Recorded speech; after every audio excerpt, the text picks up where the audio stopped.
வணக்கம் மக்கள், எல்லாரும் எப்படி இருக்கீங்க? எல்லோரும் நல்லா இருப்பீங்க அப்போ நம்புறேன். எனக்கு ஒரு ஆல் ரவுண்டரில் எனக்கு ஒரு ஃபோன் வேணும் ப்ரோ அப்படின்னா ஃபோன் நம்மகிட்ட இருக்குது. அதுதான் சாம்சங் கேலக்ஸி S21 FE. இந்த மாடல் வந்து ஒரு அண்டர் 30Kல ஒரு சூப்பரான ஃபோனுங்க.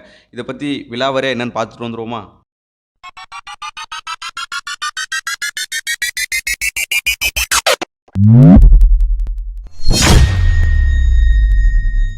இந்த ஃபோனை பற்றி 3 செக்மெண்ட்டாக நம்ம பிரிச்சுருவாங்க. ஸோ இதோட பாசிட்டிவ் என்ன, இதோட நெகட்டிவ் என்ன, டீசெண்டாக இந்த ஃபோன் எப்படி இருக்குது அப்படிங்கிறத நம்ம விலாவரியாக பார்த்துருவோம். ஓகேங்களா? ஃபர்ஸ்ட் ஆஃப் ஆல் டிஸ்பிளே பொறுத்த வரைக்கும் வெரி கொண்டு ரிலீஸ் பண்ணியிருக்கானுங்க. அமோலேட் டிஸ்பிளேல HDR 10 ஸ்க்ரீன் கொடுத்துருக்காங்க. ஸோ எக்ஸலண்ட்டாக இருக்குது. ஒரு செம வைப்பான ஒரு டிஸ்பிளேன்னு சொல்லலாம். ஏன் அப்படின்னா அவ்வளோக்குள்ளே தெளிவாக இருக்குது. நீங்கள் வந்து சாம்சங்கை இப்போ வாங்குறதே எதுக்கு அப்படின்னா டிஸ்பிளேக்காக தான் வாங்குவாங்க முக்கால்வாசி பேர். ஏன்னா சாம்சங் ஒருத்தங்க வாங்கிட்டாங்க அப்படின்னா திருப்பி சாம்சங் தான் அவங்களுக்கு வாங்க தோணுமே தவிர OnePlusக்கோ ஐஃபோனுக்கோ போக மாட்டாங்க. ஏன்னா அந்தளவுக்கு அவங்க சாம்சங் வந்து அடிக்ட் ஆகிருப்பாங்க. ஸோ அது எதுக்கான காரணம் என்ன அப்படின்னு பார்த்தீங்கன்னா அந்த டிஸ்பிளேக்காக தான். ஸோ அமோலேட் டிஸ்பிளே வந்து அவ்வளோ டீசெண்டாக சூப்பராக கொடுத்துருக்காங்க. இது வந்து நம்ம ஒரு பாசிட்டிவ் செக்ஷனில் போட்டுக்கிடுவோம். ஓகேங்களா? அப்புறம் நானுமே பார்த்தேன், இது வந்து நிறைய பேர் ஃப்ளாக்ஷிப் ஃபோன் ப்ரோ அப்படின்னு சொல்லி சொல்கிறீங்க. இதை வந்து ஃப்ளாக்ஷிப் அந்த செட்டில் நீங்கள் கொண்டு போகாதீங்க. ஸோ அந்த கேட்டகரி வேறு, இந்த கேட்டகரி வேறு. ஸோ ரெண்டாவதாக பார்த்தோம் அப்படின்னா 120 ஹெட்செட் ரிஃப்ரெஷ் ரேட் கொடுத்துருக்காங்க. ஸோ நீங்கள் ஒரு ஸ்வைப் பண்ணாலே கிருன்னு சுற்றுற அளவுக்கு ஒரு 120 ஹெட்செட்டில் கொடுத்துருக்காங்க. ரொம்ப சூப்பராக இருக்குது. அப்புறம் வந்து கலர் அக்யூரேசி வந்து சூப்பராக கொடுத்துருக்காங்க. அந்த கலர் கிரேடிங் பண்ணுவாங்க பார்த்தீங்களா? ஸோ அந்த டிஸ்பிளேவோட கலரிங் எல்லாமே சூப்பராக இருக்குது. உள்ள டிஸ்பிளே அந்தளவுக்கு ரொம்ப குவாலிட்டியான கலரிங்கில் கொடுத்துருக்காங்க. அது உண்மையிலே வேறு லெவல் தரம் தான் சொல்லணும். அப்புறம் மொபைலை நீங்கள் பார்க்கும்போது அவ்வளோக்குள்ள லுக்காக இருக்குது.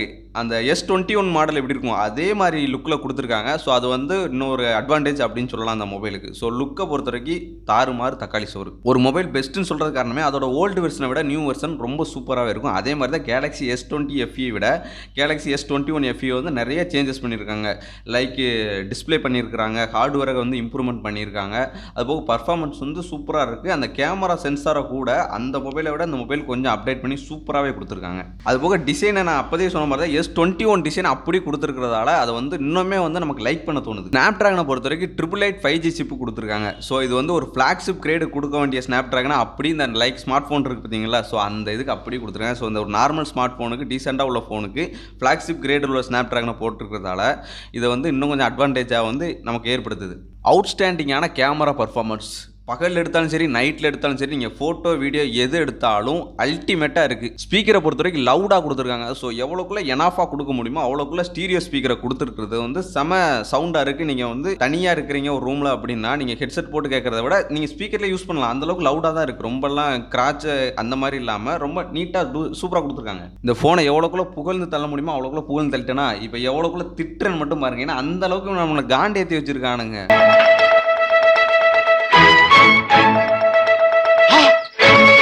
சொன்னாலும் கேட்க மாட்டானுங்க. ஸோ கண்டிப்பாக நான் இது திட்டியே ஆகணும். ஏன் அப்படின்னா முக்கியமான விஷயத்த எல்லா ஃபோன்லேயும் கட் பண்ணிட்டே வரானுங்க. ஐஃபோன் கட் பண்ணால் இப்போ சாம்சங் கட் பண்ணிட்டான். சார்ஜரை வந்து பாக்ஸில் இல்லவே இல்லை. நீங்கள் தனியாக தான் சார்ஜர் வாங்கணும். சார்ஜர் எவ்வளோன்னு கேட்டால் 2000 மனசாட்சியே இல்லாமல். ஒரு சாம்சங் சார்ஜர் நீங்கள் USB கேபிளும் மண்டையும் வாங்கினீங்க அப்படின்னா 2000 rupees 1999 rupees தான் நீங்கள் வாங்கி ஆகணும். அந்த அளவுக்கு இருக்குது. அப்படிங்கிற பட்சத்தில் இவனுக்கு கொடுக்கும்போதே சார்ஜரோட கொடுத்தா தான் என்ன? இவனுங்க S23 அல்ட்ராக்கு பண்ணுறானுங்க, ஓகே அது வேறு விஷயம். பட் ஒரு 30,000 ஃபோனுக்கு இவனுங்க பண்ணலாம்ல, பண்ண மாட்டானுங்க. அது ஒரு பெரிய மைனஸ் இதில். அப்புறம் டைனாமிக் ஸ்க்ரீன் ரிஃப்ரெஷ் ரேட் வந்து இவனுக்கு வந்து மென்ஷன் பண்ணல. வெறும் ரிஃப்ரெஷ் ரேட் 120 Hz தான் கொடுத்துருக்காங்க. ஸோ டைனாமிக் ஸ்க்ரீன் கொடுத்தா இன்னுமே உங்களுக்கு வந்து அவ்வளோ சூப்பராக கிறிஸ்பியாக இருக்கும், செமையாக இருக்கும். பட் அது இவங்க கொடுக்கல. அது ஒரு மைனஸ் பாயிண்ட். அதுக்கு அடுத்தது ஆடியோ ஜெக் வந்து இப்போ டோட்டலாகவே கட் பண்ணிட்டு இருக்காங்க. ஏன்னா எல்லாருமே இயர்பட்ஸுக்கு மாறிட்டாங்க. அதனால யாருக்கு போட்டுக்கிட்டு ஆடியோ ஜெக் யூஸ் வச்சுட்டு இருக்காங்க அப்படிங்கிறதுக்காக வயரிங் ஹெட்ஃபோனை எவனுமே யூஸ் பண்ணுறது இல்லை அப்படின்னு. அதே மாதிரி இதுலேயுமே கட் பண்ணிட்டாங்க.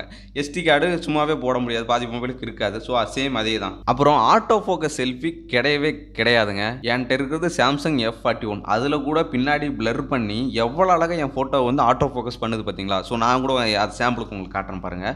ஸோ அது கூட இது பண்ண மாட்டேங்குது. ஏன்னா 30,000 வாங்கி ஏன்டா இப்படி பண்ணுறீங்க அப்படின்ற மாதிரி தான் இருக்குன்னு பண்ணுறது. அப்புறம் இவ்வளோக்குள்ள ஃபீச்சர்ஸ் இருக்குது. நீங்கள் ஒரு சாம்சங் யூஸராக இருக்கிறீங்க அப்படின்னா இதை நீங்கள் வாங்குறீங்க. நான் சொன்ன நெகட்டிவ்லாம் உங்களுக்கு நெகட்டிவாகவே தெரியல அப்படின்னா நீங்கள் தாராளமாக வாங்கலாம்.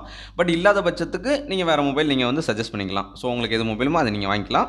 இது போக இதோட ரேட் வந்து எக்ஸ்பென்சிவாக இருக்குது அப்படின்ற மாதிரி ஒரு சின்ன டிபேட் ஓடிக்கிட்டு இருக்கு. ஏன்னா என்னை பொறுத்த வரைக்கும் ஒரு சில விஷயங்கள் இதில் ஃபீச்சர்ஸை கூட்டினாலுமே முக்கியமான விஷயங்கள் நெசசரியானது. சார்ஜர் பாக்ஸ் இல்லை, ஒரு ஆட்டோ ஃபோக்கஸ் இல்லை, இதெல்லாம் வந்து எல்லாருக்குமே நெசசரியான ஒன்று. ஸோ அதுவே இல்லைங்கிறது எனக்கு கொஞ்சம் ஒரு சின்ன ஃபீலிங் தான். பட் இது ரொம்ப எக்ஸ்பென்சிவாக இருக்குது அப்படின்ற மாதிரி என்னோட கருத்து. இல்லை ப்ரோ இது கரெக்டாக தான் இருக்குது அப்படின்னா கீழே கமெண்ட் பாக்ஸில் ஓகே ப்ரோ நான் யூஸ் பண்ணியிருக்கேன் நல்லா இருக்குது அப்படின்றத கமெண்ட் பாக்ஸில் கமெண்ட் பண்ணுங்கள். சரி ஓகே, இதோட ரேட் எவ்வளோன்னு பார்த்தீங்க அப்படின்னா 128 8GB ரேம் வந்து 27,000 கொடுக்குறாங்க. அதே நேரத்தில் 256GB 8GB ரேம் வந்து 38,000 கொடுக்குறாங்க. நீங்கள் யாராவது இந்த மொபைலை இப்போ யூஸ் பண்ணிக்கிட்டு இருக்கீங்க, என் வீடியோ இதில் பார்த்துக்கிட்டு இருக்கீங்க அப்படின்னா கமெண்ட் பாக்ஸில் ப்ரோ மொபைல் சூப்பராக இருக்குது, மொபைல் நல்லா இல்லை அப்படின்ற உங்களோட தாட்ஸாக மறக்காமல் கமெண்ட் பண்ணுங்கள். இன்னும் நல்ல வீடியோவில் பார்க்கலாம். தேங்க்யூ.